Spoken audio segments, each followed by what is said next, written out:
Біз әдеби лабораториябызны башлыйбыз. Бірінші лекция заманчалык төшенчәсен ачуга багышланган. Аның темасы заманча һәм заманча булмаган әдәбият. Татар әдәбиятында нәрсәне һичшиксез укырга. Спикерыбыз Луиза Янсуар. Шагыйрь, тәрҗемәче, журналист. Саҗидә Сөләйманова исемендәге әдәби премия, Муса Җәлил исемендәге республика премиясе, Белла халыкара премиясе лауреаты. Татар китабы йорты директоры.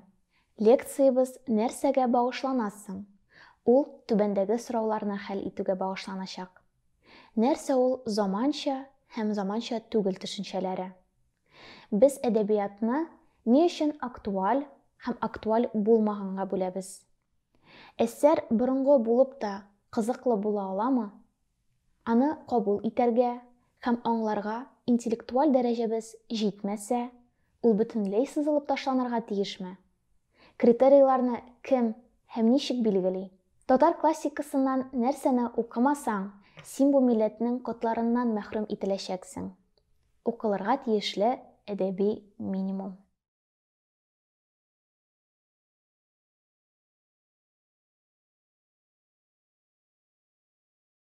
Заманча һәм заманча булмаган әдәбият дигән төшенчәгә тукталганда, иң беренче чиратта аның заманча төшенчәсенә һәм заманча булмаган төшенчәләренә бәя бирү кирәктер.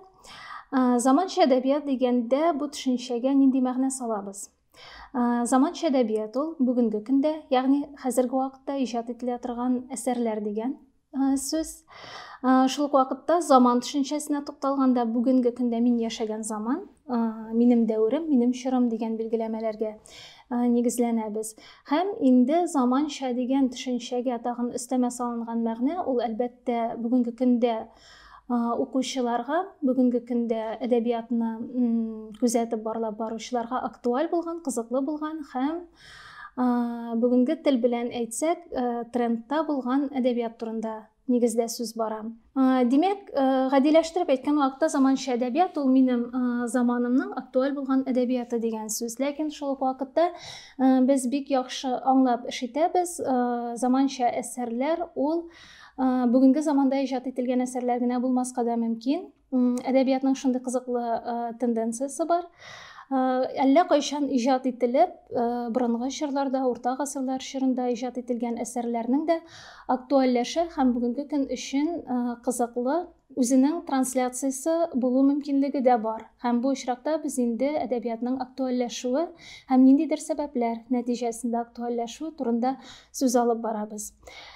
Инде әдәбиятның бүгенге заманда иҗат ителгән әсәрләренә тукталган вакытта гомумиләштереп әйтсәк, бүгенге чор әсәрләре дип без бәялибез нигездә 90нчы еллар азагында һәм 0нчы еллар башыннан алып хәзерге көнгә кадәр иҗат ителгән әсәрләрне. Әдәбиятны 10 еллыкларга, буыннарга бүлеп бәяләү һәм шулай итеп классификацияләү ул безнең әдәбият белеме фәнендә шактый популяр күренеш һәм шуңа күрә менә бу чорларга бүлүдә нигездә 10 еллыклар һәм буыннар белән беренче чиратта бәйле була. Һәм инде әдәбиятның бүгенге көндә актуаль булуы, заманчалыгы төшенчәсе шулай ук язучының яше, аның популярлыгы белән дә бәйле төшенчә. Һәм әйтәсе килә, бүгенге чорда шундый тенденция күзәтелә, бүгенге чор язучылары, бигрәк тә бу поэзиядә һәм бүгенге көндә инде проза, драматургиядә дә күзәтелеп килә, язучының яше күзгә күренерлек яшәрде. Хәзер инде заманча төшенчәсеннән этәрелеп китеп, без җавап бирергә тиеш булабыз, нәрсә ул заманча түгел дигән төшенчә. Әгәр дә без заманча әдәбиятны бүгенге чор белән бәйләп караган очракта без классификация ясарга тиеш булабыз. Бүгенге әдәбиятка кертеп карамый торган әсәрләрне, булар 21нче йөз башына кадәр, нигездә 21нче йөз башына кадәр иҗат ителгән әсәрләр булып чыгар иде. Һәм инде классификация бүленешкә нигезләнеп әйтә алабыз. Менә ретроспективада карасак, 80нче, 90нчы еллар әдәбияты, 60нчы еллар әдәбияты, Бөек Ватан сугышы чоры әдәбияты, 20нче, 30нчы еллар әдәбияты, 20нче йөз башы әдәбияты һәм 19нчы йөз әдәбиятыннан алып без инде урта гасырларга һәм чал борынгылыкка гомумән Болгар чоры аша үтеп, борынгы төрки әдәбиятка, рун язулы текстларга кадәр барып чыгар идек. Һәм хәзер тагын шундый сорауга җавап биреп үтәсе килә. Менә без бүгенге чорга актуаль булган әсәрләрне һәм әсәрләрнең гомумән дәверләр барышында актуальләшүе турында сүз алып бардык. Һәм инде без киләбез мәңгелек әсәрләр дигән төшенчәгә. Бу безнең иң беренче чиратта нигездә классик әдәби мирасыбыз белән бәйле төшенчә. Аларны, менә бу әсәрләрне кайсы классикага керә, әдәби алтын фондка керә, буларны инде безгә тиешле мөхерне сугып, китапханәләр киштәләренә урнаштырып куеп, әдәбият белеме тартмаларына урнаштырып, бу эш белән шөгыльләнә нигездә безнең бүгенге көннең тәнкыйтьчеләре һәм үз заманының тәнкыйтьчеләре. Без нигездә классик әдәби әсәрләрне үз чорында бирелгән тәнкыйть бәясе буенча һәм соңыннан алга таба инде әдәбият галимнәре тарафыннан бирелгән анализ буенча кабул итәбез һәм бик яхшы беләбез, кайсы чор әдибенә, кайсы чор әсәренә нинди анализ бирелгән һәм нинди бәя бирелгән икәнлеген. Һәм алга таба әдәбият инде дәвам итеп кабул ителешенә һәм үзләштерелешенә күчкәндә, әдәбият белән эш итәләр мөгаллимнәр, укытучылар. Бу югары уку йортлары булырга мөмкин, техникум, училищелар, колледжлар. Һәм шул ук вакытта әдәбият дәреслекләренә кертелгән, факультатив укыла торган һәм класстан тыш укыр өчен бирелгән әдәбият исемлекләре. Бу очракта сүз алып барыла безнең инде классик, без ияләшкән һәм шулай булырга тиеш дип кабул ителгән кысаларда. Ләкин бүгенге көн заманча трендлар әлбәттә кысаларны беркадәр дәрәҗәдә киңәйтә төшә. Бу безнең чор үзенчәлекләре белән дә бәйле һәм шул ук вакытта безнең техноген бер юнәлешкә кереп баруыбыз белән дә һәм әдәбиятның әлбәттә инде социаль челтәрләр платформасына һәм инде цифрага күчү белән дә бәйле. Һәм бу очракта әдәби тәнкыйть белән әдәбият гыйлеме кебек өлкәләрне, ул вазифаларны үзенә бүгенге көндә без күзәтеп киләбез, алып бара тагын ике юнәлеш. Ул да булса бу әдәби блоглар һәм блогерлар һәм икенче юнәлеше масса күләм мәгълүмат чаралары, ягъни журналистлар бүгенге көндә җәмгыятьтә нәрсәнең укылырга, нәрсәнең каралырга, нәрсәнең ничек бәяләнергә тиешлегенә бәя бирүче безнең бүгенге көндә шәхесләр, затлар дип әйтик инде. Моның үзенең плюслары да бар, үзенең минуслары да бар һәм без кыскача гына ул плюслар белән минусларга хәзер тукталып үтәрбез.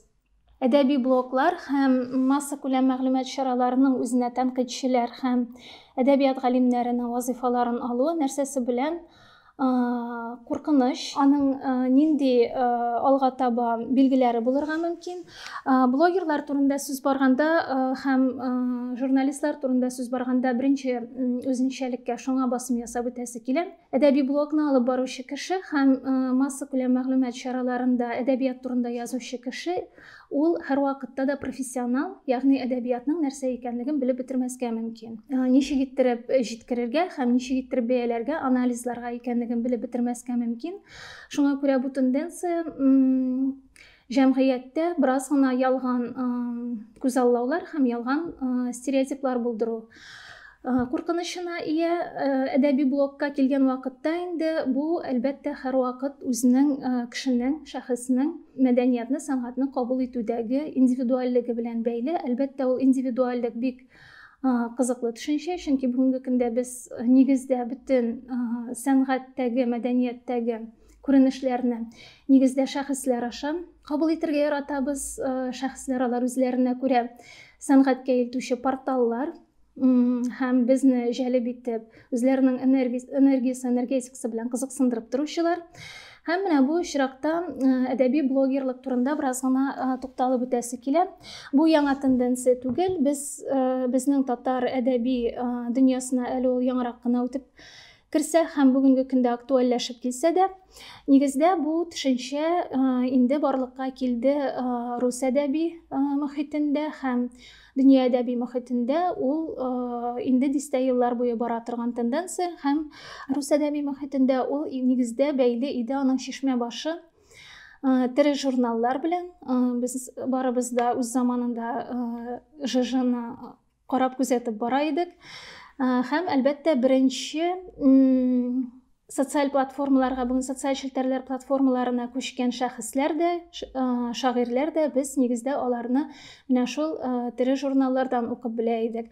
Аннан соң инде алар Instagram, ВКонтакте контентларына күчеп, үзләренең шәхесләрен һәм дөньяга карашларын шуннан таныта башладылар. Менә бер фикергә тукталып үтәсе килә, шундый кызыклы бер премия бар, блогпост дигән. Һәм менә шушы блогпост премиясының жюри әгъзасы, язучы, әдәбият тәнкыйтьчесе Анна Бабяшкинаның шундый фикере бар. Аны искә алып үтәсем килә. Ул булай ди: автор аз булса да, нигез дәрәҗәдә булса да, әдәбиятның ни икәнен белсә, бу зур сөенеч. Ул очракта аның әдәбият турында сөйләшүен тыңлыйсы килә. Ә инде ул автор акыллы һәм юмор хисенә дә бай булса, киңәшләренә колак саласы да килә ди. Димәк, без бу очракта нәкъ менә профессиональлек белән бүгенге көндәге укылыш, кабул ителеш шикләренә килеп тоташабыз. Ягъни профессиональ фикер беренчедән булырга тиеш дигән карашта тора ул. Һәм икенчесе инде материалны ничек иттереп укучыга, кабул итүчегә трансляцияләү, нәрсә аша ул бу профессиональ фикерне тәмле иттереп, матур иттереп, әйбәт упаковкада кабул итә алачак һәм үзләштерә алачак. Менә шәхсән минем үземнең фикерем шушы белдерелгән фикергә шактый тәңгәл, шиктәш тора. Блогер миңа калса әдәби әсәрдә күтәрелгән темаларны, идея проблематиканы билгели алса, шул ук вакытта композиция, сюжет, образлар галереясы турында нинди дә булса фикер белдерә алса, бу очракта инде без чынлап торып әсәргә карата һәм әсәрне иҗат итүчегә карата ниндидер үз караш нуктабызны да булдыра алабыз. Димәк, бу очракта без бу әдәбиятның актуальмы безгә, чорга актуальмы, заманчамы икәнлеге турында да үзебезнең фикеребезне булдыра алабыз. Һәм иронияга, трансляцияга килгән очракта инде чынлап та бүгенге заманда без ихласлык белән, соклану белән әдәби әсәргә булган менә шушы үзебезнең күңел көйләнешләребезне чагылдыру белән генә без беркемне дә шаккатыра алмыйбыз, чөнки бүгенге көн ихласлыкны шактый үзе дә ирония белән кабул итә торган чор. Шуңа күрә бары тик хөрмәт һәм профессиональлек нуктасыннан гына һәм ирония нуктасыннан яратуга китерә торган итеп кенә без бу әсәрнең һәм бу блогер җиткергән фикерләрнең чынлап та кызыклы булуына инана алабыз. Һәм блог алып баручыга тагын бер зарурият аның шәхесенә һәм фикер сөрәшенә карата, ул мөгаен аның әле эстетикасыдыр. Чөнки бүгенге көндә без социаль челтәрләрдән чынлап та югары эстетикада булган һәм кызыклы иттереп упаковать иткән, кызыклы иттереп формалаштырылган мәгълүматны генә нигездә кабул итәбез. Һәм ул шулай ук безнең техник яктан, бизәлеш, оформление ягыннан, социаль челтәрләрдә үз аккаунтларыбызны һәм башкаларның аккаунтларын билгеле бер порталлар буларак кабул итүебезгә дә нигезләнгән. Һәм инде бүгенге көндә беркем өчен дә сер түгел, 10 кешенең 2-3 язарга өйрәтә һәм аларның 5-6 язып карау белән шөгыльләнә. Бәлки бу бераз гына чагыштырмачы саннардыр, ләкин ничек кенә булмасын, без бик яхшы беләбез, бүгенге көндә язу, язып карау һәм язарга өйрәтү ул чор тенденциясы. Кичкенә генә постлардан башлап, лонгридлардан алып, инде чынлап торып әдәби әсәрләргә кадәр үткән юлы һәм язарга омтылыш ул бүгенге көндә бик популяр тенденция. Ләкин моның әле шул ягы бар, кемнәр безне язарга өйрәтә һәм нәрсә язарга өйрәтә. Менә шул яктан, шул билгеләнештән чыгып карасак, без бик яхшы аңлыйбыз, чынлап торып классик мирас булып калырлык һәм әдәби кыйммәте булырлык әсәрләр язарга өйрәтү өчен яза торган кешенең үзенең дә шул дәрәҗәдә профессиональлеге һәм эстетик зәвыгы, багажы булырга тиеш икәнлекне бик яхшы аңлыйбыз, ләкин моны миңа калса тора бара безгә әле аңлата белергә дә кирәк булачак. Мин үзем бүгенге көндә күзәтеп барырга яратам нон-фикшн жанрын һәм ул жанрның ни дәрәҗәдә киңәюен, төрле трансформациялар кичерүен без бик яхшы аңлыйбыз. Бүгенге көндә ул заманча нон-фикшн, ул инде документаль проза гына булудан туктады, ул инде публицистик жанрдагы әсәрләр генә булудан туктады, ул шулай ук эссеистика кысаларыннан да атлап чыкты. Без бүгенге көндә бу жанрга хәтта ниндидер җыелма постлардан торган һәм менә алдан әйтеп үткәнемчә лонгридлардан, интервьюлардан, мемуаристика чигендә торган әсәрләрдән узып, хәтта башка ниндидер төрләргә дә күчтек. Ул булырга мөмкин кемнеңдер фикер карашлары тупланмасы да, ул булырга мөмкин ниндидер өлкәгә карата фикерләрен белдереп язган һәм анализ ясарга омтылып иҗат иткән әсәрләрдә, һәм шул ук вакытта ул булырга мөмкин ниндидер өлкәләрне үзенә берләштергән бер иҗади юнәлештә, мәсәлән, ул безнең өчен бик үк яхшы, әдәбиятчылар өчен бик үк яхшы билгеле булмаган медицина өлкәсе дә булырга мөмкин, ул компьютерлар программирование өлкәләре дә булырга мөмкин. Ягъни без бүген бу төшенчәгә, бу жанрга кертеп карыйбыз бик күп зур спектрда булган әсәрләр җыелмасын. Һәм бүгенге көндә тагын бер популяр өлкә, ул шактый популяр менә булып килә инде бүгенге көндә рус әдәби дөньясында. Ул үзеңнең брендыңны, иҗади брендыңны һәм репутацияңны булдыру дигән әйбер, моңа шулай ук өйрәтәләр. Моның өчен махсус сайтлар бар, моның өчен махсус коучлар бар һәм ул шулай ук бик күпләрне җәлеп итә торган өлкә. Һәм инде киләчәктә тагын шушы 5-10 ел эчендә без моның безгә дә үтеп керешен күрербез дип уйлыйм. Бу шулай ук бәйле булырга мөмкин нәшриятләр һәм әдәбиятны киң катлам укучыга, массачыл укучыга тәкъдим итә торган арадашчылар белән, алар кемнәр булыр, әдәби агентлар булырмы алар, ансын вакыт күрсәтер. Һәм бу очракта инде һәр әсәрне, һәр иҗатчыны үзенең жанры буенча һәм үзенең өлкәсе буенча тәкъдим итәргә мөмкин булачак укучысына да бу булырга мөмкин. Менә без бүгенге көндә бүлеп караган элитар яки массачыл әдәбият кына түгел, жанрлар буенча бүленештә, мәсәлән, кайсыдыр иҗатчы фэнтези жанрында иҗат итәргә мөмкин. Кемдер мемуаристика жанрында, менә әлегедә баягы без хәзер генә сүз алып барган документалистик әдәбият жанрында.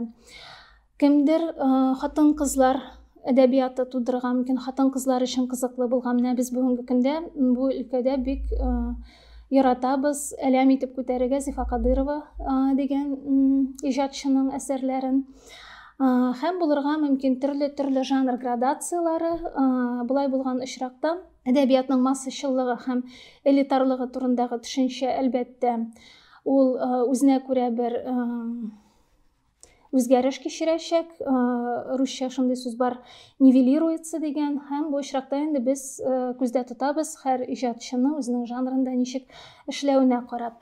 Әлбәттә, бу әдәбиятның сәнгати югарылыкта затлылыгыннан, өслүбеннән атлап чыгарга һәм әдәби куәсеннән арынырга тиешлеге турында сүз алып бармыйбыз.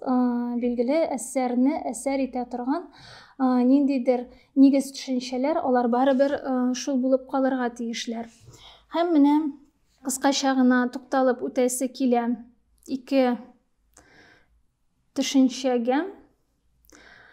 Ни белән бәйле менә бу тенденциялар, бәлки аларны турыдан-туры бәйләргә дә кирәкмидер, ләкин барыбер алар шул без соңгы елларда күзәткән, без соңгы 10 елларда күзәткән кайбер мәдәни өлкәдәге трансформациялар белән бәйле. Мин постмодерн белән метамодерн төшенчәләренә тукталып үтәсем килә кыскача гына. Әлбәттә, биредә бу төшенчәләргә бик күп төрле классификация ясалган, бик күп төрле бәяләр бирелгән. Һәм мин тукталып үтәм һәр икесендәге дә әдәбият белән бәйле һәм дөнья картинасын, дөнья моделен тудыру белән бәйле кайбер аларның моментларына. Без яшәгән һәм соңгы елларда бик яратып сөйләнгән постмодерн төшенчәсенең нигезенә нәрсәләр керә иде. Һәм ни өчен без постмодернны үтеп чыгып, ниндидер яңа метод төшенчәләргә килеп чыгу турында сүз алып барырга яратабыз. Әйдәгез бераз гына карап үтик һәм биредә нәрсәләр белән эш итүләренә тукталып үтик. Постмодерн. Ягъни бу очракта без яшәгән дөньяның иллюзия икәнлеген, аның аргы ягында ни ятканын белмәүбез һәм гомумән дөнья картинасының шактый шәрдәкләнгән кисәкләргә бүленгән икәнлеге белән эш итә идек. Хакыйкать берәү генә түгел, һәркемнең үзенеке һәм аны нигездә һичкемдә күрмәгән, белмәгән һәм аңлатып та бирә алмый.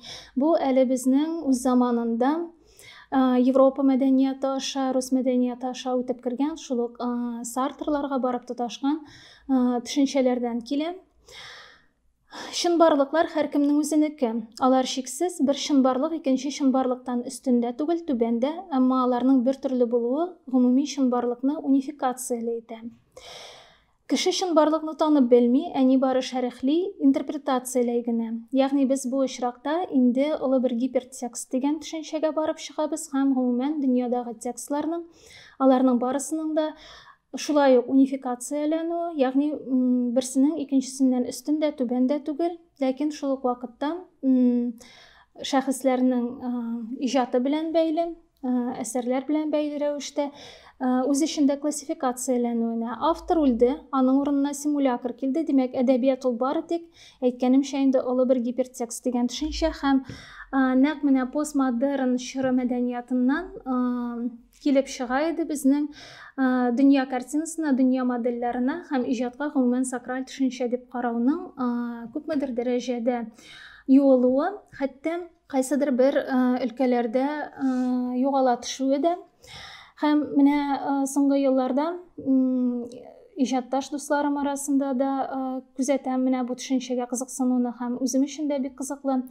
Метамодерн дигән төшенчә барлыкка килде һәм ул күпмедер дәрәҗәдә постмодернны атлап чыккан һәм менә дөнья картинасын, моделен бер бөтенгә әйләндерергә тырышкан кешеләр арасында шактый популяр бер тенденцияга әверелде. Аның нәрсә икәнлеген ваемларга омтылабыз, ләкин әле ваемлап җиткерә алмыйбыз. 2010 елда Голландия культурологлары Тимотеус Вермюлен белән Робин ван ден Аккер мәдәни дөньяга менә шушы метамодерн дигән төшенчәне алып килде һәм метод төшенчәсен алар аңлаталар. Нигездә модернны атлап чыккан, ягъни модерннан күтәрелгән яки азат булган мәгънәдә диеп.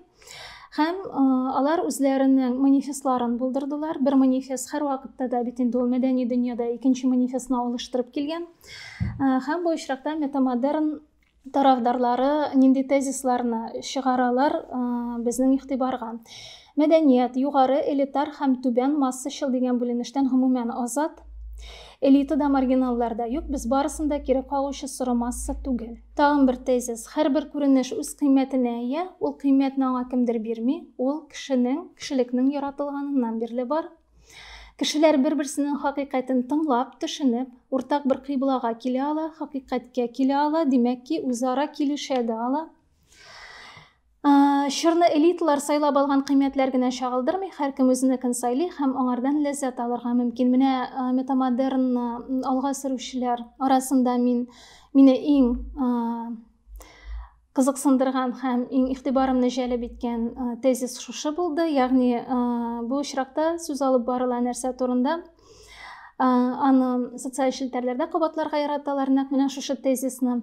Ягъни син классик әдәбиятны да укый аласың, массачыл әдәбиятны да укый аласың, син классик музыканы да тыңлый аласың һәм шул ук вакытта син менә мин үз чорымдагырак кешеләрне атыйсым килә, үз чорымдагырак иҗатчыларны, мәсәлән, миңа бер шундый әйткәннәре булды. Син Андрей Губинны тыңлап үстем дип әйтү, ул килешеп бетми, чөнки ничектер затлылык, зәвыклылык билгесе ул Андрей Губин түгел. Мәсәлән, менә син Стравинскийларны, Брамсларны тыңлап үстем дисәң, ул әле бер хәл. Ягъни без монда метамодерн тезисларына нигезләнеп әйтә алабыз. Мәсәлән, син Бузованы тыңлыйсың икән, шул ук вакытта Берлиозны тыңлыйсың икән. Булар икесе дә үзара килешә, яраша һәм синең шәхесеңдә, һәм синең дөнья галәмең эчендә яши алалар дигән төшенчәне әйтәсем килә. Шулай ук, мәсәлән, син артхаусны да ярата аласың, син шул ук вакытта Голливуд продукциясын да ярата аласың, һәм бу әле синең эшеңдәге төрле кабул итү нокталарын берсен икенчесе белән алыштырмый, һәм берсен икенчесе белән сугыштырмый. Һәм метамодернның тагын менә шушы бердәмлек тезисыннан үсеп чыккан киләсе үстерелеше, ул бөтен затлар һәм бөтен төшенчәләр яратылганнан бирле сакраль эчтәлеккә ия һәм бөтен нәрсәдә бер бөтен. Менә бу ике чиктәш төшенчәләрне карап, әгәр дә инде без соңгы 10 еллар әдәбияты турында, заманча актуаль әдәбият турында сүз алып барабыз икән, буларның алга таба безгә нинди дөнья картинасын формалаштырып бетереп тәкъдим итүен без инде күзәтә алырбыз, һәм ул шактый кызыклы күзәтү булыр дип уйлыйм. Хәзер бераз гына тукталып үтәсе килә, сүзнең башында әйткән төшенчәгә әйләнеп кайтып, әдәбиятның актуальлеге һәм әдәбиятның искерми торган ниндидер кануннары һәм билгеле бер әсәрләре барлыгы турында. Алга таба киләсе фикерне дәвам иткән өлештә мин тагын әдәбият исемлегенә дә күчәрмен һәм хәзер менә әйтеп үтәсе килә моның турында. Әдәбиятның заманчалыгы актуальлегенә ансаңлашыла. Бүгенге әдәбиятның без ни өчен нәрсәләрнең актуаль түгел икәнлегенең һәм нинди мода билгеләнүенең җәмгыятьтә барган нинди факторларга бәйле икәнлеген бик яхшы аңлыйбыз, әгәр дә без әз генә ваемлыйбыз һәм әз генә дөньяны күзәтеп барабыз икән. Инде нәрсәләрнең актуальләшүе, нәрсәләрнең яңадан кызыклы булып әверелүе, булар турында сөйләшү шактый кызыклы. Минем бераз гына игътибар итеп үтәсем килгән иде кайбер язучыларга, безгә кадәр булган язучыларга, бүгенге чор түгел, үткән чор язучыларына. Менә монда мин үземә презентациядә билгеләп куйганмын. Нәрсә генә булса да язучы үз чорының һәм җәмгыятенең коралы дип, һәм бу корал булып аңлашыла ки, әверелә ала төрле чор әдипләре дә. Һәм һәр заманның үз язучыларына модасы, яки язучылар топы дип әйтик, инде бүген топ дигән сүз бик модада бит инде, әйме. Үз язучыларының ниндидер айырып куелган, менә шушылар бүгенге фикерне формалаштыра дигән кайберәүләре булган. Менә борынгы заманнарда минем өчен һәрвакыт кызыклы иде күзәтеп барырга борынгы әдәбияттан кемнәр калган икәнлеген, чөнки без бик яхшы белеп бетермибез кемнәр булган. Күбесенең кулъязмалары да, исемнәре дә югалган булырга мөмкин. Безгә әдәби исемлек сайлап алып калган, мәсәлән, Болгар чор әдәбияты икән, без әлбәттә Кол Галине беләбез. Һәм әле Кол Галинең дә без ни дәрәҗәдә шәхсе һәм тормыш юлы нинди булганлыгы турында яхшылап белмибез. Урта гасыр әдәбиятында, Алтын Урда чор әдәбияты вәкилләрен караган вакытта безгә мәктәп дәреслегеннән билгеле исемнәр бар. Ул да булса Сәйф Сараилар, Харазмиләр һәм инде аннан соң без беләбез Мөхәммәдиярларны. 20-нче йөз башына килеп җиткәчтән без инде әзме күпме чамалый башлыйбыз. Монда безнең кояшыбыз Тукай булган һәм Тукай тирәсендә тагын башка галәмнәр булган. Әлбәттә, ул галәмнәрне без инде үзенә күрә аның тирәли әйләнеп йөри торган планеталар буларак күз алдыйбыз. Шул чорларны күздән кичерсәк, игътибар итәсе килә кайбер үзенчәлекләргә, нәрсә язучыны заманына кыйткән һәм нәрсә аның актуальлеген билгеләгән. Без бүгенге көндә бик еш сүз алып барырга яратабыз эпатаж төшенчәсе турында һәм без аның белән адым сайын диярлек очрашабыз. Чөнки бүгенге көндә әгәр дә үзенең чорын анда яшәүче кешеләрне шаккатырмаган, аларны нәрсә беләндер җәлеп итмәгән шәхесләрне без нигездә күрми калабыз һәм аларның барлыгы белән әллә ни кызыксынмыйбыз да. Бәлки алар үз өлкәсенең бик зур профессионаллары булырга мөмкин, алар югары затлы сәнгать тудырып ятырга мөмкиннәр кайдадыр, үзләренең михрабларына яшеренеп, ләкин без алар турында эште белмәскә мөмкинбез. Менә шундый эпатаж тудыру ул бүгенге көндә генә килеп чыккан төшенчә дип әйтмәс идем, бүгенге көндә генә килеп чыккан күренеш түгел. Мәсәлән, мин искә алып үтәр идем үз заманында без Мәҗнүн исеме белән, ул бит инде безнең хәзерге көндә гашыйклык символына әверелгән менә шул исем. Һәм менә әйтер идем, Кайс исеме белән билгеле мәгълүм шагыйрьне без беләбез нәкъ менә шул эпатаж аркылы, аның далаларга чыгып китеп, хайваннар, җәнлекләр арасында яшәп, аскезага бирелеп, үз заманы өчен һәм үзенең җәмгыяте өчен нәрсә генә булса да ул аксөяк дворян нәселеннән булган шәхесләргә ниндидер көтелмәгән адымнар кылу, шактый зур батырлык кыюлык. Һәм менә монда без шулай ук үз заманының эпатажы белән очрашабыз. Тукай шәхесенә килсәк, әйтик, менә мәсәлән шул 20нче йөз башындагы Тукай шәхесенә килсәк, без аны һаман да бүгенге заманыбыз өчен дә актуаль дип күздә тотабыз бит инде. Нәрсә эшләгән соң Тукай менә шул актуаль булыр өчен һәм әдәбиятның, безнең яңа заман әдәбиятының шишмә башында торган шәхес буларак бәяләнер өчен без бик яхшы аңлыйбыз. Тукай ул иң беренче чиратта тел реформасын булдырган шәхес һәм аның менә актуальлеге шуның белән дә хәзерге көнгә кадәр дәвам итә. Ягъни ул безгә аңлаешлы, гади халыкка укымышлы булмаган, мәдрәсәләр тәмамламаган халыкка да аңлаешлы була торган яңа әдәби тел бүләк иткән шәхес дибез инде.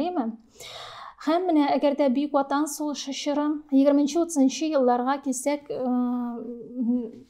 сикереш ясадым. 20-30 елларга килсәк, без бик яхшы беләбез ул чорның нинди катаклизмнар белән бәйле икәнлеген һәм ул чордан актуальләшкән шәхесләрне, хәзерге заман өчен кызыклы булып әверелгән шәхесләрне без менә соңгы 10 еллар эчендә сайлап барлап алабыз. Аларның язмышларының әйләнеп кайтуы, иҗатларының әйләнеп кайтуы белән бәйле рәвештә без бик яхшы беләбез. Хәсән Туфанның үз чорында 60нчы елларда шәхесе һәм иҗаты әйләнеп кайтканнан соң менә ул чорда яңа гына иҗатка килгән шагыйрьләргә, язучыларга ни дәрәҗәдә тәэсир иткәнлеге белән хәзерге вакытта санасак, менә шушы аксакаллар, ул заманда яшь яңа иҗатка килгән шагыйрьләр, иҗатчылар, алар бүгенге көндә безнең әдәбиятның аксакаллары булар. Равил Фәйзуллиннар, Рәдиф Хаташлар, шул ук Зөлфәт, Мөдәррис Әгъләмнәр, Гәрәй Рәхимнәр. Менә ул вакытта без инде шәхесләрнең кайтуы белән бәйле алабыз актуальләшүне. Бөек Ватан сугышы елларына килсәк, монда мөгаен без исәпкә алырга тиеш булабыз яңадан шәхесләрнең иҗаты кайтуы, аларның үзләренең һәлак булып,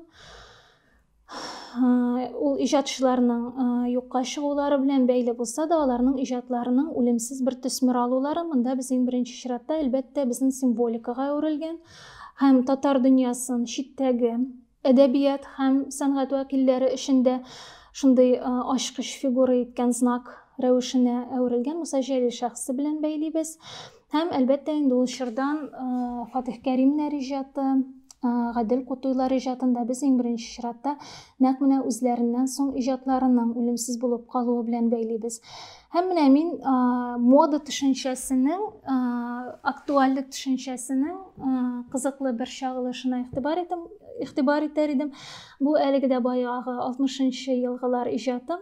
Без яңарак кына искә алып үткән шул ук Рәдиф Хаташлар, Равил Фәйзуллиннар буыны белән, бу шулай ук эпатаж белән һәм Европа белән, Европага йөз тотуы, җепшеклек чорыннан килгән менә шушы яңа тенденцияларны, яңа экспериментларны үзләштерүе белән, үзенчәлекле буын ак шигырьләр, верлибрлар белән мавыгып, инде иҗатка яңа сулыш керткән буын һәм аларның нәкъ менә актуальлеген, ни дәрәҗәдә иҗатларының безнең чорга тәэсире булганлыгын без менә ничә дистә елдан соң бүгенге көндә генә бәялибез һәм без хәзерге вакытта безнең буын иҗатчылары аларның кайсы киштәләрдә ничек урнашкан булуларын ваемлый һәм тәгаенли.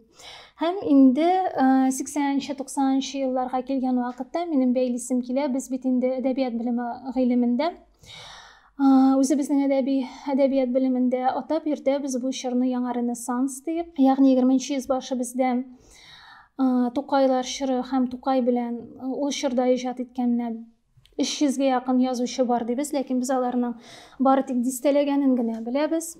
90нчы еллар ул суверенитет һәм милли азатлык җилләре белән бәйле тамырларыбызга кайту, тамырларыбызны барлауга бәйле рәвештә яңа ренессанс алып килгән чор һәм бу чор тарихи эпик жанрны яңадан үстереп җибәргән дәвер булуы белән үзенчәлекле. Һәм без бүгенге көндә инде аны яңадан ваемлыйбыз, үзебезнең тамырларга карата һәм шушы чор әдипләренә карата мөнәсәбәтебез нинди булуы белән бәйләп, һәм әйтер идем менә инде безнең чорга бүгенге көн дәверенә килсәк, без шактый плюралистик заманда яшибез. Һәм безнең сайлап алу хокукыбыз да шактый зур, һәм бүгенге әдәбиятчының заманча актуаль булуын без инде безгә ак һәм кара дип кенә таккан фикерләрдән бәйсез рәвештә без үзебез һәрберебезгә нәрсә кызыклы, кем кызыклы һәм кемне укырга телибез, безнең сайлап алу мөмкинлегебез бар. Моны нигездә күрсәтә социаль челтәрләр, һәм без бик яхшы күрәбез Instagram челтәрендә шигырьләрен, иҗатларын элеп бара торган авторларның һәрберсенең үзенең укучылары, һәрберсенең үзенең аудиториясы бар, һәм бу аудиториялар шул кадәр төрле. Анда әлбәттә бар күпмедер дәрәҗәдә шигырь белән, нигездә шигырь тизрәк кабул ителә бит инде, шигырь аша кабул итәбез без нигездә әдәбиятны да. Шигырь язучылар арасында без бик яхшы күрәбез, кайбер әлбәттә менә без сөйләдек, бүгенге көндә элитарлык белән массачлык арасында чикләр юыла дип. Ләкин без бик яхшы аңлыйбыз әдәби югарлыктагы әсәрләр белән җыр текстлары һәм гомумән көн кадагына һәм бүгенге көндә барган вакыйгаларга бәйле рәвештә иҗат ителгән әсәрләр арасында менә әсәрнең нәрсәгә бәйле актуальләшүе турында бик кызыклы күзәтеп барган да. Нәрсә выстреливает, әгәр дә инде русчага күчеп әйтсәк, менә шул выстреливать иткән әсәрләр, алар 2-3 көн эчендә үзенең дәрәҗәсен саклап килергә һәм аннан соң онытылырга мөмкиннәр. Һәм шул ук вакытта ниндидер иҗатчыларның иҗаты шактый күп еллар буе, бер 3-4 күп еллар дигәндә инде, 3-4-5 ел социаль челтәрдә шундый топ булып торырга һәм аннан соң әкренләп сүлпәнәяргә мөмкин. Ягъни без нәрсә белән очрашабыз? Бүгенге көн язучысының, иҗатчысының яшәү рәвешен без онлайн режимда күреп барабыз. Нәрсә яза ул бүген, нәрсә кызыклана бүген, нәрсә ашый ул, нәрсә эчә ул, кайда барган ул, нәрсә күргән ул. Ягъни шуның аша без инде үзебезнең зәвыгыбызны, вкусларыбызны, кемне теләвебезне үзләштерергә, кемне теләмәвебезне билгели алабыз. Менә бу плюралистик дөнья картинасы арасында зәвыклы әсәр һәм зәвыклы булмаган әсәр турында сөйләшергә безгә инде әлбәттә минем карашымча бүгенге көндә әдәби тәнкыйть җитми. Һәм бәяләү ноктасыннан да профессиональлек дәрәҗәсе җитми. Һәм менә моннан чыгып мин үземнең фикеремне дәвам итәсем килә. Инде заман тенденцияларын билгеләүгә һәм әсәрләргә күчү алдыннан язучының кыйммәтен ничек кенә булмасын, менә бүгенге көннең менә шушы бик якын безнең араларны юган платформалар түгел, нәкъ менә вакыт билгеләгәнен, нәрсә генә булса да без әле бер 5-10-15 ел үтмичә торып, аның фигурасының эпиклыгын иҗат иткән кешенең һәм әйткән сүзенең ни дәрәҗәдә актуаль булуын без барыбер бәяләп бетерә алмыйбыз. Һәм менә вакыт кысаларында без инде аның ничек икәнлеген күрәбез. Һәм әйтеп үтәсем килә бүгенге заман тенденцияларын, нәрсәләрне әйтмәгән булсам, миңа калса, соңгы алдагы берничә дистә ел эчендә, бәлки менә шушы 10 еллык эчендә без әдәбиятта очрашачакбыз нон-фикшн жанрының бик кызыклы формаларда үсеше белән һәм ул кызыклы булачак тагын нәрсәсе белән дә, чөнки без бүгенге көндә ваемлаган бөтен фигуралар төрле гасырларга, төрле әдәбият гыйлеменең төрле чорларына караган фигураларның кем булуларын, аларны уратып алган мөхитнең нинди булуы белән кызыксыначакбыз һәм шуннан чыгып инде бүгенге үзебезнең яшәешебезгә дә бәя бирә алачакбыз. Менә мин игътибар итер идем, юктан гына түгел 20-30 елларга репрессияләнгән әдипләргә булган игътибарның кызыксынуның менә шундый актуаль булуы. Юкка гына түгел безнең 90 еллар әдәбиятын яңадан күздән кичерүебез һәм ниндидер үзебез өчен мөһим нокталар куюыбыз, бәлки күп нокталар куюыбыз. Шулай ук алга таба әдәбиятның сәхнә аша һәм видео формат аша визуальләшүе миңа калса актив булачак, чөнки бүгенге көндә сүзгә нәкъ менә ярдәмчел төшенчәләрнең булуы, ярдәмчел техниканың, сәхнә теленең, визуалның булуы ул зур шундый тирәнлек бирә. Ретроспективада карау мөмкинлеге бирә һәм шул ук вакытта без җиңелрәк үзләштерә алабыз. Китап уку һәм китапның эчке дөньясына кереп төрле этапларын үткәнче без килеп сәхнәдән кабул иткән, үзләштергәннән соң инде кайтып китап дөньясына кушыла алабыз. Ягъни сәхнә белән визуаль формат ул менә шушы үзенә күрә күпер ролен башкарачак дип уйлыйм. Без бүгенге көндә күрәбез моны әдәбиятның сәхнәгә күтәрелүеннән дә, шагыйрьләрнең сәхнә аша сөйләшүеннән, видео формат аша нигездә сөйләшүеннән һәм алга таба миңа калса менә әдәби тәнкыйтьнең яңа бер шундый ничек дип әйтим, тармагы булып әвереләчәк, аналитикта, тәнкыйдә формат булып, бәлки ул әдәбият гыйлеменә якында торган формат булып әверелер. Бу подкастлар һәм бүгенге чорның килеп туган вакыйгага, пәйда булган ниндидер әсәргә яки иҗатчыга бәясе, аны анализлау һәм киләчәктә бәлки аның менә бүген анализладык та 2-3 көннән оныттык диеп сызып ташламый торган ниндидер хәтер капсуласы да булдырылыр һәм бу капсула шулай ук безнең цифра аша булыр дигән вайымлауда, күзаллауда торам мин үзем. Һәм бераз гына әсәрләргә тукталып үтсәк, менә заманча булмаганлыгын без аның үзебез өчен бәяли алабыз. Укыганнан соң гына без бүгенге көндә бик яратабыз. Лекция вакытында шундый сорау бирелгән иде. Кемнәрне сез заман әдипләре, заман язучылары дип саныйсыз? Һәм шунда кайбер язучыларның исемнәре яңгырады. Ләкин у язучыларның укылмаган икәнлекләре билгеле булды. Без шундый кызык, менә шундый тенденцияга ия бүген. Без укымыйбыз нигездә һәм укымыйча гына бәя бирергә яләшеп киләбез. Бу бәлки куркыныч та түгелдер, ләкин укымаган әсәребез, үзләштермәгән контентыбыз турында ниндидер фикер белдерү, ни кызганыч, безне бераз гына дөньяның картинасын буяулардан, җете матур яңа буяуларга бай итүдән мәхрүм итә. Шуңа күрә укып бәя бирә башласак, без үзебез өчен бик күп яңа әйберләр ачарга мөмкинбез. Укырга кирәк дип исәплим әдәбиятның бөтен чорларын һәм ул укыган чорлардан чыгып, андагы булган хәлләргә, вакыйгаларга бәя бирү ноктасыннан чыгып, без үзебезнең заманыбызны да тагын да әйбәтрәк аңлый алабыз. Һәм тагын без бер бик кызыклы факторны да аңлый алачакбыз. Заманалар үзгәреп тора дибез, әдипләр үзгәреп тора, алышынып тора, ләкин дөресен генә әйткән вакытта замана һәм система ул әллә ни үзгәрми. Асылда бик күп ниндидер системаны тота торган һәм тарихны әйдәп бара торган русча әйтәм инде рычаглар, механизмнар, алар нигездә шул бер булып кала һәм без бик күп нәрсәләргә карата карашыбызны яңарта алыр идек, әдәбиятның төрле чорларын үзләштерсәк.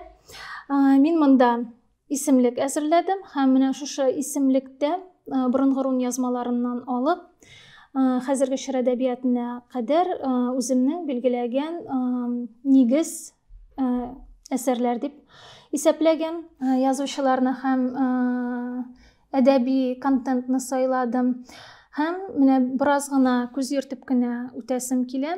Борынгы рун язмаларыннан башлана, ни өчен без аларны укырга һәм үзләштерергә тиешбез. Гәрчә без бит инде хәзер ул язманы кулланмыйбыз гомумән, һәм безгә аны аңлау да шактый кыен. Безгә аны ничек итеп шифровка ясап биргәннәр, без шуннан гына үзләштерәбез, нәрсә турында сүз барганлыгын. Ләкин исламга кадәрге төрки мәдәниятны һәм дөнья моделен белер өчен безгә бу язмалар бик зур ярдәмгә килә. Без шулай итеп бик яхшы аңлыйбыз үзебезнең төрле чорларда нинди трансформациялар кичүебезне һәм аңыбызның, калебебезнең ни дәрәҗәдә үзгәргәнен һәм нәрсәгә бәйле үзгәргәнен. Әлбәттә, инде мәсәлән, Кол Галинең Кыйса Юсуф әсәренә килсәк, бу инде безнең бөтенләй башка чор, бу инде безнең ислам кануннары белән бәйле чорыбыз, һәм шуннан соңгы әдәбиятның нәкъ менә шушы рухи, кайсыдыр өлкәләрдә рухани юнәлештә дә үсешен дәвам итүе һәм без бу чор аша инде бөтенләй яңа кыйммәтләрне ваемлыйбыз. Урта гасырларны һәм Казан ханлыгы чор әдәбиятын без әлбәттә менә урта гасырларга урда әдәбиятына тукталсам, без Гөлстан бит Төрки, Сөхәйл вә Гөлдерсеннәрне укысак, үзебез өчен шулай ук яңалыклар аша алыр идек. Мәсәлән, без Тристан и Изольдаларны һәм Ромео и Джульетталарны үзенә бер сага иттереп, инде визуал контент, фильмнар контенты аша кабул итәргә яләшкәнбез. Без үзебездә асылдан нинди байлык бар икәнлеген белмибез. Һәм менә бу Сәйф сарае әсәрләре аша без аны үзебез өчен ача алыр идек һәм аңлый да алыр идек. Һәм әлбәттә, миңа калса,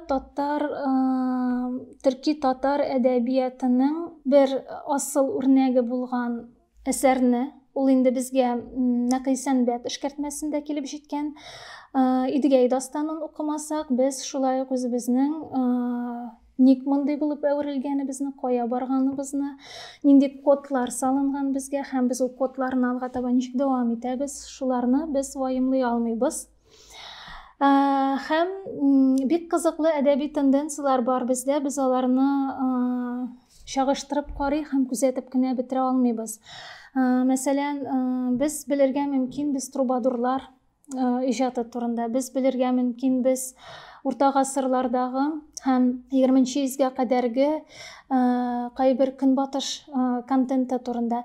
Ләкин без мәсәлән үзебезнең Габделҗаббар Кандалыйның ни дәрәҗәдә кызыклы шәхес булуы һәм нинди авантюр шәхес булуы турында белмәскә мөмкин без, һәм менә шундый шәхесләр аша порталларга кереп китү һәм ачышлар ясау, ул бик күп әйберләрне яңа төрле уйлата.